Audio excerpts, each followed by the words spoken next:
This is Rob Tebbutt for ID Boxing. Delighted, as always, to be joined by former 168-pound world champion Callum Smith. We're here in sunny, sweaty Saudi Arabia for Usyk-Joshua 2. Callum, how you doing?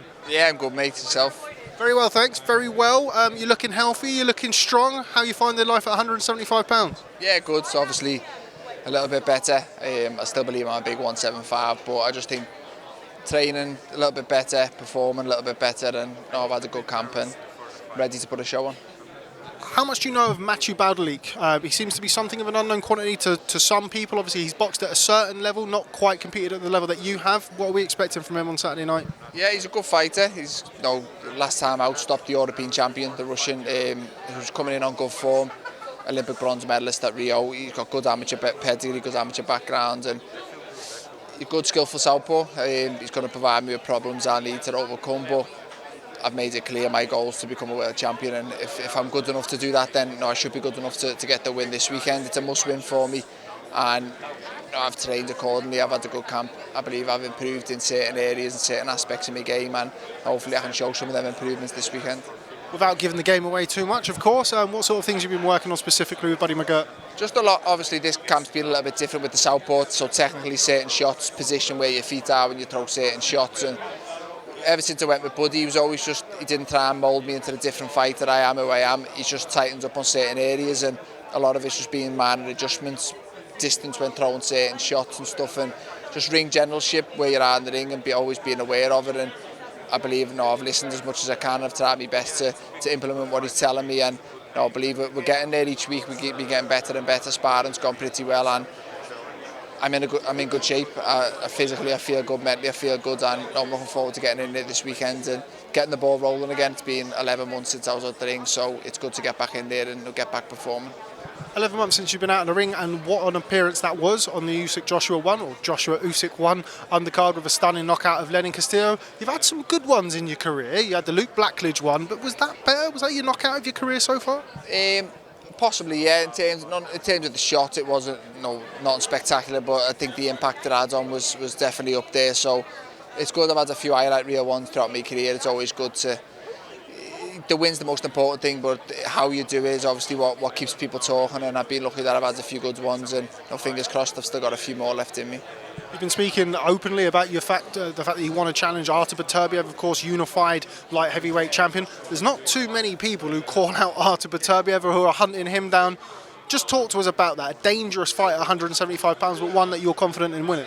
Yeah, it's kind of not so much I'm chasing him. I'm chasing a world title, and there's only 2 in my weight division. The way they work out, he's got 3 of them, so I think there's going to be a queue to fight him. Obviously, he's got 3 of the belts, but look, he's a very, very good fighter. I don't need to tell you that. He's undefeated, knocked everyone out. He's got 3 belts, but he's not invincible. I've seen my old gym mate Callum Johnson put him over. Someone else put him down, so he isn't invincible. He can be hurt. He's a human being, and I think he's 37, touching 38, so he's not going to go on forever, and at some point someone will beat him. There will be a man to do it, and I believe that can be me. I've got to come through Bauderlique this weekend, but it's a good fight, and a fight that'll put me in good stead going into the Beterbiev fight. So look, I'm confident in my own ability. I've been the best, the number 1 at 168, so I definitely believe I'm good enough to do it at 175. A lot of talk about Artur Beterbiev versus Anthony Yarde potentially happening in the UK in October. 2 questions. 1, do you expect the fight to happen? And 2, what do you make of it if it does? Yeah, I do expect it to happen because it's a mandatory, but it has gone a bit quiet. They were very vocal about it before he was fighting Joe Smith. They already had the venue booked and stuff, and then it seems to have gone a little bit quiet since the fight since obviously the Joe Smith fight. What's happening, I'm not too sure, but my understanding is he's done the WBO mandatory, and he's going to fight him towards the end of the year.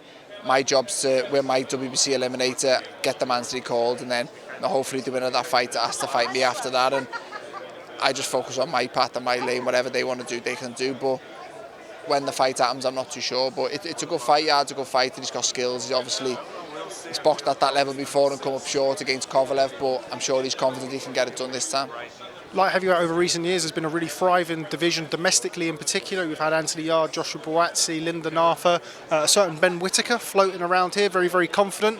What do you make of him as a fighter, and what are you expecting to see from him in his professional career? Yeah, look, he's talented. He's obviously talented. You don't win Olympic silver medalist if you're not. Obviously, I watched his debut. He's a good fighter, and you know a good fighter when you see one. His personality seems to be a little bit Marmite. He's rubbed people. Some people enjoy that, rub some people up the wrong way, but it's got people talking about him. That's obviously the route he's going to go down, the love me or hate me type of speak. But taking all that away, his boxing ability, he's definitely got a lot of it, and I'm sure he's going to have a good career and a successful one.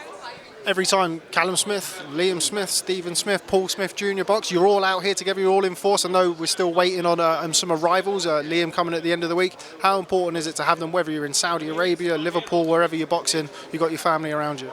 Yeah, it's massive. I've always been a family oriented person, and it's good to have them here. And I've said it previously, I can be anywhere in the world. If I've got my three brothers next to me, it feels like I'm at home, and it takes away all that, missing home, so to speak. That's my home comfort. My three brothers around me. I can take on anyone in the world. So yeah, it feels good. I've got Paul's here, Stephen and Liam following out, and once they're here, a bit. Just that it's good to. They've been here and done it with me. They've been in my position. They know how I'm feeling. They know what I'm going through. They know when to speak to me, when to leave me alone, and they just take your mind off the fight week. We sit and play Mario Kart and stuff with Johnny Reynolds. It's good to focus on the fight when you need to, and that Saturday night up until then, it's good to just focus on anything but the fight. So it's good. I always enjoy fight week with the team, and this one's been a bit enjoyable with such a big main event. You can kind of feel the buzz around the fight this week, which I didn't quite get when I was here last time. So it's been good, and I always enjoy fighting on the big platform. Just a couple of quick ones before I let you get away. You mentioned there Liam, he's coming out. Even though he's boxing in a couple of weeks, he boxes Hassan Mwakinyo in Liverpool on September the 3rd. How's he been looking in the gym? Yeah, he's been looking good. It's a good opportunity for him. He's fighting back at home. I know he loves fighting in Liverpool. He gets a good reception there, but there's big fights being no plans out for him potentially in the future, so he can't afford to slip up, and we've seen him boxing far too many times. You can take your eye off the ball and it all comes crashing down. So he's aware of that. He's trained very well. He knows the dangers that Hassan can bring, and he's switched on, and I'm hoping for another big performance back in Liverpool. They've sparred together, is that right? Yeah, they've sparred. He had one fight with Joseph and Zechlin, who Liam trained, so I think they sparred a few years ago and stuff, so he'll know what to expect, Liam, but obviously in the ring with little gloves on, things are a little bit different, and they've both probably improved and changed since that spar, so it's good to have been in with someone. You get a rough idea, it takes that surprise element away, but Liam's just got to focus on himself and make sure the best version of him turns up. If the best version of him does turn up, and I'm sure he's planning on that, how does that fight end on September the 3rd? Yeah, I think a typical Liam Smith fight. I think he just chips away and gets the stoppage from round 7 onwards. I think he's developed a style. He's got it off to a T. He's very clever with his pressure. It's educated. From the outside looking in, it looks like he's walking forward with his hands up. Believe me, when you're in with him, it's smart the way he does it. He's hard to hit, and he just chips away, and he makes fighters fight at a pace they don't want to fight at, and he's very good at doing this, so I'm predicting a similar type of performance. Final one from me. We are here in sunny Saudi Arabia for Usyk-Joshua 2. You boxed on the undercard of the first one. What did you make of the first one, and how do you expect Saturday's main event to play out? It was a bit of a strange fight, the first one, from a fan watching it. I think Usyk obviously boxed well, but I think we all kind of was wanting a little bit more from Joshua. He stood off and tried to outbox him, which was obviously the game plan early on. Didn't work. This time round, I think we're going to see tactically a different fight. I think he's going to be a little bit more aggressive, but he's got to be smart doing it. He can't be reckless and just rush in, because that'll play into Usyk's hands. Usyk's a top fighter, but I think we'll see a bit more aggressive Joshua, and it'd be interesting to see how Usyk deals with that type of fight. So I think it's a blank page again, a completely new fight, new Usyk, new Joshua, and it should be exciting. I'm looking forward to it. If I had to push you for a prediction? I don't know.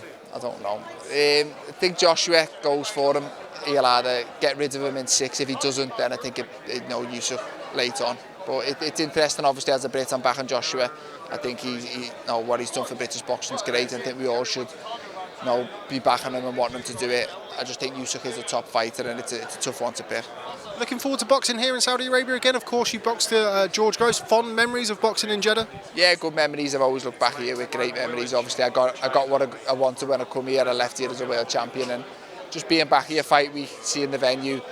I used the same gym the other night where I used fight week, so it's good little memories, good little nostalgia, so to speak, and it's good to be back here. I think there's a bit more of a buzz around the place this time round. Boxing's obviously, it was kind of a test event last time, the first time they did it, whereas this time they seem a little bit more accommodating, and it's been good, it's been enjoyable. Okay, well, Callum Smith, always a pleasure. Thanks very much for speaking to myself on ID Boxing. Wish you the best of luck this weekend on the Usyk-Joshua 2 undercard. Thank you.